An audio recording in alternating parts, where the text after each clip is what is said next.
नमस्कार, मैं डॉक्टर शारदा निर्मल महांडुळे।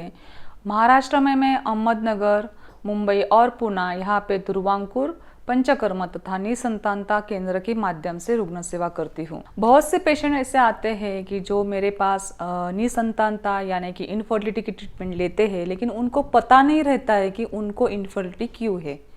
आप भी देखते होंगे न्यूज़पेपर में या टीवी चैनल पे आजकल बहुत आईवीएफ इक्सी की ऐड लगती है और मतलब जिनके जीवन में जो दंपत्ति है उनके जीवन में अगर निसंतानता का प्रॉब्लम है, उनको पता चला कि हमें निसंतानता है या इनफर्टिलिटी है, तो उनका पूरा लाइफ डिस्टर्ब हो जाता है। तो मुझे लगता है कि आप ट्रीटमेंट लेने से पहले सबको इसके बारे में पता होना चाहिए कि निसंतानता यानी कि इनफर्टिलिटी मतलब क्या।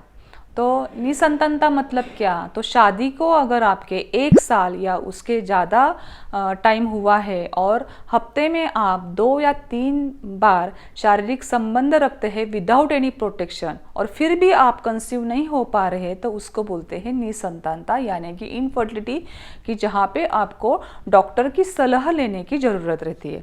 अभी ये जो इनफर्टिलिटी है इसके 2 प्रकार है, यानी कि एक प्राइमरी इनफर्टिलिटी जिसको कभी कंसीव ही नहीं हुआ उसको प्राइमरी बोलते हैं, और दूसरा सेकेंडरी इनफर्टिलिटी कि उसके लाइफ में वो जो स्त्री है वो लाइफ में 1 बार या 2 बार कंसीव हो जाती है लेकिन एबॉर्शन हो जाता है, और कभी कभी उसको पहला बच्चा रहता है लेकिन सेकंड टाइम वो प्रेग्नेंट नहीं कंसीव नहीं कर पा सकती, उसको बोलते हैं सेकेंडरी इनफर्टिलिटी।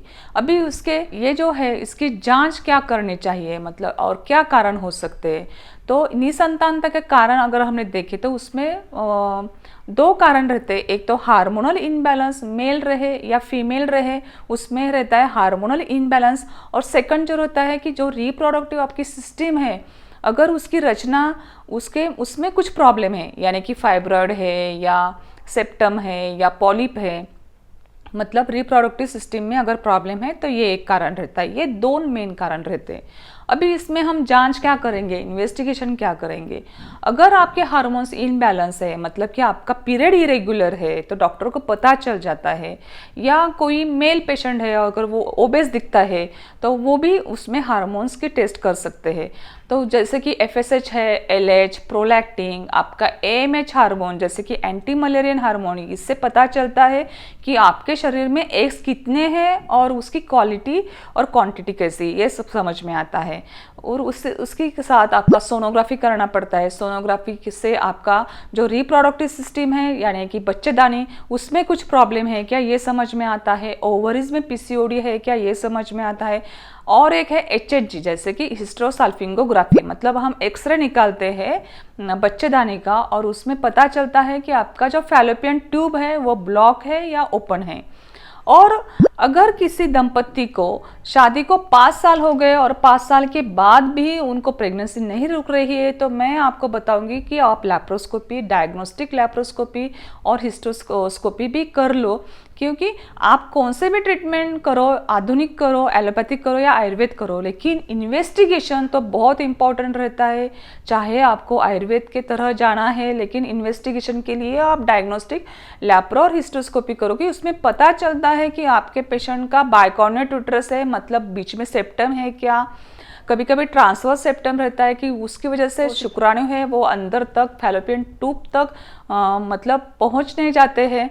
उसी के साथ पॉलिप है क्या, ये सब पता चलता है डायग्नोस्टिक लैप्रो और हिस्टोस्कोपी में। कभी कभी अगर पेशेंट को टीबी है, ट्यूबरकुलोसिस है यूट्रस का, तो वो भी पता चलता है। हाइड्रोसाल्फिंग्स है क्या, ये भी पता चलता है। अगर आपके इन्वेस्टिगेशन प्रॉपर रहेंगे तो डॉक्टर को ट्रीटमेंट करना मतलब इजी हो जाता है। और ये भी ज़रूरी है कि ट्रीटमेंट लेने के टाइम आप डॉक्टर के पास दोनों मिलके जाइए, मतलब पति और पत्नी, क्योंकि पत्नी में प्रॉब्लम जो है वो 50% रह सकते हैं, पति में मतलब उसके हस्बैंड में कभी कभी 25% रहते हैं और दोनों का मिलके 25% रहते हैं। और 25% अनएक्सप्लेन इनफर्टिलिटी बोलते हैं कि जिसमें पता ही नहीं चलता कि इनको उनके सब रिपोर्ट्स नॉर्मल होते हैं फिर भी उनको प्रेगनेंसी नहीं रुकती है। तो ये सब समझ में आता है। कभी कभी कौन सी महिला अगर प्रेग्नेंट नहीं रहती है, कंसीव नहीं हो पाती है, लेकिन शायद उसकी वजह उसके पति भी हो सकते हैं, इसलिए आप दोनों मिलके जाइए। हाँ, अगर पति का रिपोर्ट नॉर्मल है, एकदम अच्छा है, तो कुछ दिन वो ट्रीटमेंट नहीं ले सकते तो वो नहीं लिया तो भी चलता है, लेकिन आयुर्वेद आपका प्रकृति परीक्षण और नाड़ी परीक्षण के हिसाब से काम करता है। तो मैं जब ट्रीटमेंट देती हूँ तो मैं दोनों को, मतलब दंपत्ति को ही ट्रीटमेंट देती हूँ, तो उसका रिजल्ट्स अच्छा आ जाता है। अभी हम आयुर्वेद के माध्यम से ट्रीटमेंट क्या करेंगे, तो देखो, आपने न्यूज़पेपर में या टीवी चैनल पे IVF ICSI के बारे में पता है, लेकिन आयुर्वेद के बारे में आपको पता नहीं है। तो जब हम IVF करते हैं, ICSI करते हैं, तो उसमें क्या होता है कि ज़्यादा से ज़्यादा फॉलिकल आपके बनाते हैं डॉक्टर ओवरीज में, और फिर वो रिट्रीव करते हैं एम्ब्रियो बनाने के लिए। उससे क्या होता है कि हम शरीर को ज़्यादा काम करने के लिए बोलते हैं, तो आपका AMH level after the IVF और ICSI ट्रीटमेंट ऑटोमेटिकली वो कम हो जाता है। तो अगर आप AMH कम होने की वजह से मेरे पास आ गए हैं, तो मैं आपको बोलती हूँ कि आप ICSI और IVF के पहले हमारे पास आइए, तो रिजल्ट हम अच्छी तरह से दे सकते हैं। लेकिन क्या होता है, सब पेशेंट 10 साल 15 साल 20 साल सब करके थके हुए होते हैं और फिर आयुर्वेद के पास आते हैं, और वो पेशेंट को हमें रिजल्ट देना पड़ता है।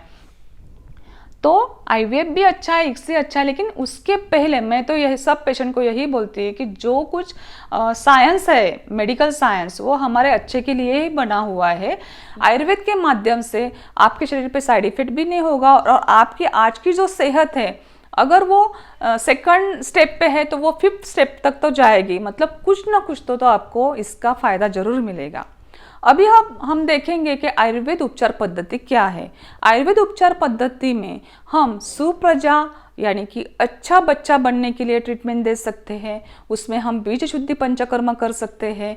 उसी के साथ हम आपका हार्मोन्स लेवल, जो कि जैसे कि पंचकर्म उपचार में जो कि नस्य है, नस्य के माध्यम से हम आपका हाइपोथैलेमस जो ग्लैंड रहती है हमारे ब्रेन में, कि जो मास्टर ग्लैंड है, कि उसके हिसाब से सब बाकी की ग्लैंड काम करती है, तो उसको हम स्टिमुलेट कर सकते हैं। तो वो पिट्यूटरी ग्लैंड को स्टिमुलेट होने के बाद FSH LH प्रोलैक्टिन लेवल आपकी अच्छी तरह से हो सकती है, और फिर FSH LH आपके ओवरीज या पुरुषों के टेस्टिस को, टेस्टोस्टेरोन हार्मोन जो महिलाएं हैं उनका एस्ट्रोजन और प्रोजेस्टेरोन हार्मोन अच्छी तरह से बन पाते हैं, और उसी की वजह से आपका स्पर्म, मेल में स्पर्म, और जो कोई महिला है उसका फॉलिकल अच्छा बन जाता है। ये हुआ पंचकर्म का फ़ायदा।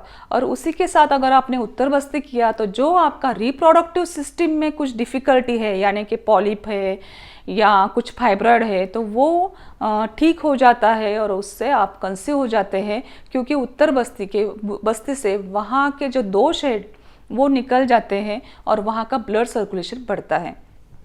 तो दोस्तों, मैं आपको यही बताना चाहती हूँ कि आयुर्वेद अच्छा काम करता है निसंतानता के लिए। आपको ये पता नहीं था तो अभी आपको पता हुआ है, और इससे खाली निसंतानता आपका दूर होगा ऐसा नहीं, तो आपकी सेहत भी अच्छी होगी। आपको तो पता है, अगर हमें अच्छी खेती करनी है तो फार्मर क्या करता है, मतलब जहाँ पे वो उसको बीज लगाना है वहाँ का जो मतलब ज़मीन है उसको पानी डालता है, उसकी मशागत करता है, और उसको फिर उसके बाद वो अच्छा बीज आता है या फल आता है वो पेड़ को। वैसे ही खाली निसंतान दंपति को ये करना है ऐसा नहीं है। तो किसी को भी अगर प्रेगनेंसी अगर आपको कंसीव करनी है, तो आयुर्वेद शास्त्र ने बोला है कि पहले 3 महीने बिफोर द प्रेगनेंसी आप थोड़ा आयुर्वेदिक ट्रीटमेंट लीजिए, तो आपका बच्चा खाली होशियार बनेगा ऐसा नहीं, तो वो भारत देश का नाम पूरे हमारे वर्ल्ड में अच्छा करेगा। धन्यवाद।